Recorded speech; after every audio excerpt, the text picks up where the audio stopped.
Halo Tamagon. Halo nakama, bagaimana kabar kalian? Semoga kita semua diberi kesehatan dan keselamatan ya. Nah jadi, pada video kita kali ini kita akan membahas lagi-lagi teori yang sangat liar. Dan kali ini, teori liar kita tertuju pada dua orang karakter. Salah satunya adalah Jaguar de Saul. Di sini, Tamagon akan berteori bahwa Saul ini merupakan karakter yang masih hidup sampai sekarang. Yang kita ketahui bersama, karakter ini memang yang diperlihatkan sudah membeku saat Aokiji datang untuk memporak-porandakan Ohara. Nah, di sini Tamagon mengatakan bahwa Saul ini beserta satu orang lagi masih hidup dan ternyata dia sekarang kemungkinan besar menjadi anggota rahasia dari pasukan revolusioner.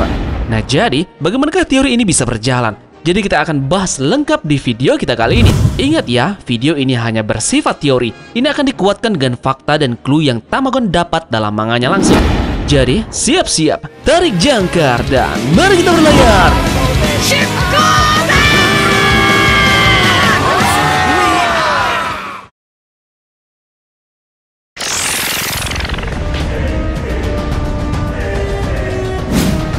Oke, jadi sebelum kita masuk ke pembahasannya, Tamagon ingin mengajak kalian kembali mengingat perkataan Oda di Jump Fest 2018 kemarin.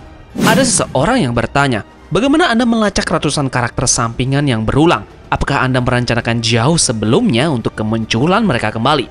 Oda Sensei pun menjawab, kadang-kadang pun karakter yang benar-benar saya lupakan akhirnya pun kembali. Semakin lama serial ini berjalan, semakin banyak jumlah karakter yang terus bertambah. Tapi satu hal tentang One Piece itu mungkin berbeda dengan seri lainnya adalah penjahat yang dikalahkan biasanya masih hidup. Jadi, saya bisa kembalikan siapa saja. Setiap karakter punya kesempatan untuk kembali. Nah, inilah kata-kata dari Eiichiro Oda langsung di wawancara Jump Fest 2018. Jadi, ini juga merupakan salah satu foreshadow yang mungkin akan menguatkan kita mengenai Jaguar de Saul yang masih hidup. Banyak orang berpikir bahwa Jaguar de Saul meninggal karena dia membeku. Nah, tetapi kita tahu itu belum tentu benar, bukan? Aokiji telah membekukan beberapa orang di sepanjang cerita, namun tidak satu pun dari mereka yang terbunuh olehnya. Ini adalah beberapa orang di antaranya yang membeku tersebut.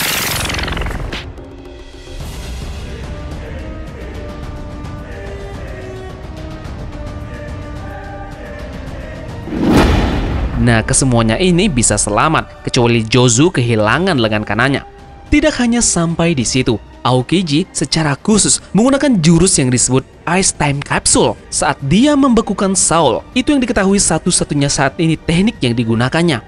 Nah, bagi kalian yang belum tahu, konsep istilah tanda petik kapsul waktu adalah mengubur sesuatu untuk melestarikannya hingga ditemukan kembali di kemudian hari. Nah, fakta bahwa Oda memutuskan untuk menggunakan nama ini untuk teknik Aokiji membuat Tamagon curiga bahwa ini adalah semacam simbolis.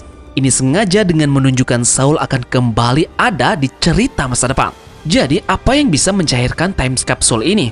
Nah, kejadiannya mungkin api yang berkobar dengan mudahnya di seluruh pulau. Nah, berdasarkan ini, Tamagon ingin menyimpulkan bahwa Saul ini tidak dibunuh oleh Aokiji. Tentu saja, ini tidak cukup untuk membuktikan bahwa dia berhasil keluar dari Ohara dengan selamat.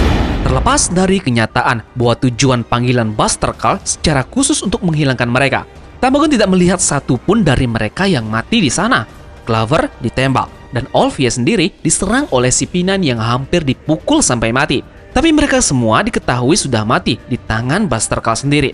Profesor Clover sendiri ditembak di bagian dada. Terakhir, terlihat melempar buku ke danau bersama para ilmuwan lainnya. Nah, jadi ini bukan opini ya, ini fakta. Tamagon tidak melihat seorang sarjana pun meninggal selama panggilan Buster di Ohara. Namun satu-satunya clue di sini adalah buku-buku di danau. Nah, ini akan membawa kita ke poin berikutnya. Hanya ada buku di danau. Entah bagaimana, tidak ada puing-puing yang terbakar atau jatuh di sana. Bukankah itu secara teoritis membuat danau menjadi tempat yang aman? Nah, ini masih belum menjelaskan bagaimana mereka bisa melarikan diri dari pulau itu. Nah, disinilah peran pemimpin tentara revolusioner akan masuk ke dalam teori kita kali ini. Ini memang mungkin cukup liar, namun Tamagon punya beberapa fakta bahwa secara masuk akal, Monkey D. Dragon benar-benar menyelamatkan dan merekrut beberapa ilmuwan Ohara. Seperti yang Tamagon jelaskan di atas, bahwa Tamagon telah membuktikan Saul, Olvia, dan ilmuwan lainnya belum dipastikan meninggal dan masih ada ruang untuk berspekulasi. Dalam Fever Card Volume 3, Oda memberikan kita petunjuk bahwa tentang bagaimana tentara revolusioner ini diciptakan. 2 poin pertama memberi kita banyak sekali petunjuk. Dengan menggabungkan keduanya, kita dapat menyimpulkan bahwa seseorang 1924 tahun yang lalu membuatnya sadar betapa tidak manusiawi sebenarnya sistem pemerintahan dunia itu. Dan secara langsung, itulah alasan dia mendirikan tentara revolusioner. Tragedi Ohara adalah peristiwa yang terjadi 22 tahun yang lalu di mana seluruh pulau dihancurkan atas perintah langsung Gorosei. Ini sangat cocok dengan deskripsi yang diberikan oleh Fever Card Databook tersebut. Nah, ini akan membawa kita ke dalam suatu arc, yaitu kemiripan mencolok dengan pembakaran di Terminal Grey. Nah, kalian masih ingat bagaimana Tamagon menyebutkan tidak ada sisa mayat di Ohara? Secara kebetulan, Terminal Grey memiliki masalah yang sama. Nah, Terminal Grey mungkin masih memiliki beberapa mayat. Berdasarkan logika ini, jika ilmuwan Ohara dibakar sampai mati, seharusnya ada mayat di sana juga, bukan? Tidak ada alasan bahwa mayat raksasa Saul tidak meninggalkan sisa-sisa pembakaran. Bukan hanya kekurangan mayatnya saja, insidennya pun sendiri sangat amat mirip. Dalam kedua insiden tersebut, sebuah kota dibakar untuk melindungi kepentingan naga langit, Terminal Grey untuk Saint Gelmek, dan Ohara untuk Gorosei. Ketika sepertinya tidak ada kesempatan untuk melarikan diri dengan api, semua orang putus asa. Segera itulah Dragon muncul dan menyelamatkan mereka. Bahkan ada beberapa kesamaan yang sangat kuat tentang bagaimana pemandangan digambar dalam beberapa panel manganya. Nah, yang sama juga ketika Dragon membuat jalan bagi penduduk Terminal Grey untuk melarikan diri, itu membuat bentuk seperti lengkungan huruf U. Nah, kebetulan atau tidak, ada lubang berbentuk U yang tampak tidak wajar di dasar pohon di Ohara. Mungkinkah ini merupakan foreshadow?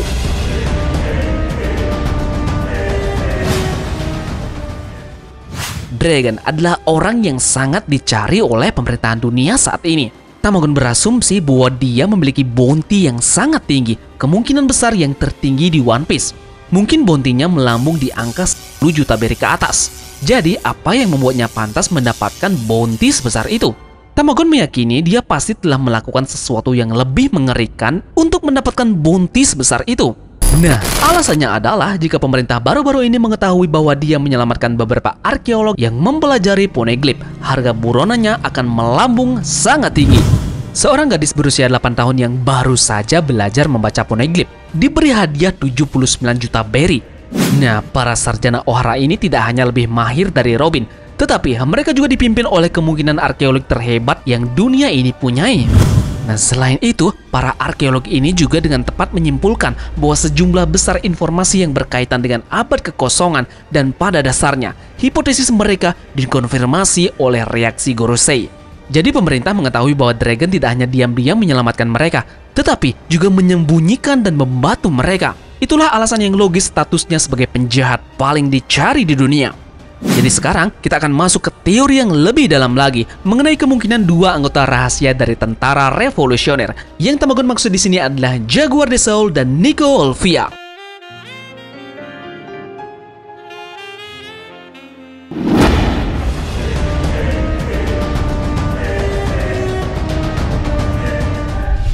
Kita sudah tahu bahwa tentara revolusioner dalam waktu dekat akan menyerang Merejoa. Kita telah diberi petunjuk tentang keberadaan mereka di sana.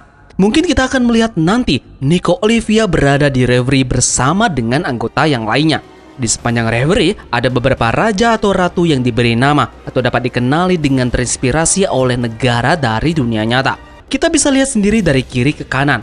Dari kiri, Kekaisaran Cina yang diwakili oleh Kerajaan Kano, Nazi Jerman, Inggris Raya, dan Spanyol yang diwakili oleh Dressrosa. Kita juga mengetahui beberapa yang lainnya seperti Kanada yang diwakili oleh Kerajaan Sakura yang sekarang adalah Kerajaan Drum, dan Mesir diwakili oleh Alabasta.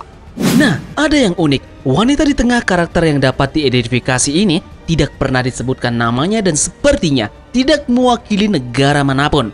Apa yang dia katakan juga sangat menarik. Sementara orang lain di sebelahnya mengatakan bahwa mereka akan membutuhkan lebih dari 7 hari untuk membahas semuanya. Dia memiliki ekspresi licik di wajahnya dan sebaliknya mengklaim bahwa itu akan berakhir dengan cepat. Bagaimanapun ini sangat mencurigakan, bukan?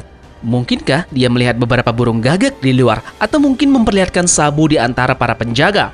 Atau hal lain yang mengingatkannya bahwa rekan-rekan revolusionernya sedang bergerak. Inilah yang membuat Tamagon percaya bahwa Nico Olvia adalah salah satu ilmuwan yang selamat dalam insiden Buster Call tersebut. Jadi, poinnya adalah wanita ini merupakan Nico Olvia.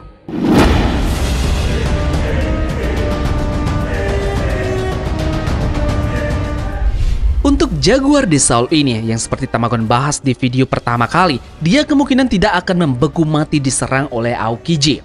Kemudian ada juga beberapa alasan penting mengapa Jaguar de Saul ini harus hidup. Kita ketahui bersama bahwa Ohara ini ada di West Blue. Nah, meskipun ini belum dikonfirmasi, Tamagon pikir pulau raksasa tempat dia dibesarkan juga ada di West Blue. Jaguar ini bukan dari Elbaf ya. Nah, mungkinkah Morley berasal dari pulau yang sama? Dan apakah Saul yang membantu Dragon merekrutnya? Morley sepertinya bukan tipe raksasa dari Elbaf. Bagaimanapun juga Morley adalah komandan dari West Blue. Ada satu lagi raksasa yang lahir di West Blue. Dia adalah San Juan Wolf. Dalam Free Card Databook volume 3, terungkap bahwa dia lahir di West Blue. Dragon sudah memiliki pertemuan singkat dengan bajak laut Kurohige di Baltigo, dan mungkin ada interaksi antara Saul, Morley, dan juga San Juan Wolf yang kemungkinan besar mereka kesemuanya berasal dari desa yang sama. Ini juga memberikan perspektif, jika Saul masih hidup, dia saat ini akan berusia 127 tahun, San Juan Wolf berusia 99 tahun, dan Morley berusia 160 tahun. Dalam tahun-tahun raksasa umur mereka tidak jauh beda, bukan? Belum lagi ada komandan New World yang belum ditampilkan atau dimunculkan dalam anggota revolusioner. Seperti yang kita ketahui bersama, bahwa keempat mata angin diisi ataupun dipimpin oleh satu komandan revolusioner. Untuk penjagaan di Greenland dipimpin oleh komandan Ivankov. Nah, satu komandan lagi di New World yang perlu ditampilkan. Ini bisa jadi Nico Olvia ataupun Jaguar de Saul yang akan menempati posisi dari komandan New World. Oke, jadi dari kesemua teori teman-teman tadi, ada beberapa pertanyaan yang akan mengganjal dari teori ini. Jika Olvia dan para sarjana diselamatkan, mengapa kaum revolusioner di Tequila Wolf menyebut Robin sebagai satu-satunya yang selamat dari Ohara? Dalam Vivrogat Databook volume 3, dinyatakan bahwa ada rahasia yang disimpan oleh Dragon dari bawahannya. Dan bahkan, jika mereka tahu, mereka akan tetap setia kepada Dragon. Nah, kemungkinan besar itu adalah sesuatu yang kontroversial, bukan? Bagaimana jika dia menyembunyikan fakta bahwa beberapa revolusioner adalah sarjana Ohara? Wow, liar sekali. Pertanyaannya, mengapa Dragon menyembunyikan mereka? Jelas, ini untuk menyembunyikan identitas mereka. Dragon ini adalah orang yang menerima orang-orang dari berbagai tempat. Terminal Grey misalnya, adalah area tanpa hukum yang penuh dengan bajak laut dan penjahat. Meskipun begitu, dia tanpa pandang bulu merekrut siapapun yang ingin bergabung dengannya. Mengapa tentara revolusioner mencari Nico Robin jika mereka sudah memiliki orang yang dapat membaca poneglyph? Yes, alasannya cuma satu, karena Olvia ingin bertemu kembali dengan putrinya.